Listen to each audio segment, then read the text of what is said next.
Hi, today I want to talk to you about a small country called Zimbabwe and the issues they face exporting beef cattle. In Zimbabwe, the cattle industry is made up by two main groups. These are smallholders and corporate farms.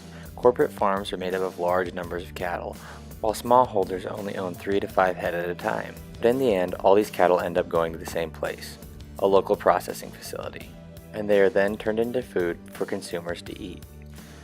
But what happens when a sick cow comes into the facility and makes people sick? Processors do not know where these cattle came from. And this is where we could take a closer look at the smallholder process. Cattle used primarily for farm equipment are bought by a middleman and then sold to a local market. This market then sells them to the packing house. We believe that the room for innovation lies within the middleman. So here's our idea. We need to create a device that can track where cattle came from, give us info about those cattle, and also must be easy to apply. We believe this device can then be sold to the middleman to apply.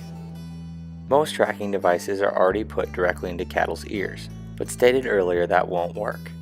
A cow's ear is much too hard to get to, but we can still get to the tail quite easily. While using some raw materials, we were able to come up with a prototype that we could read color, information about the cattle, and was easy to apply. Our final solution is this.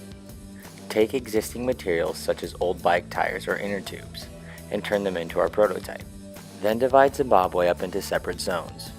We can include this information as well as birth date, vaccinations, offspring, and etc. into the information on the tag, which we will then sell to the middleman who pick up the cattle. They can then share this information with the packing companies that are in Zimbabwe. In return, they will better understand where sick cattle are coming from and be able to prescribe vaccinations for certain areas, instead of wasting time and resources identifying where the problem came from in the first place.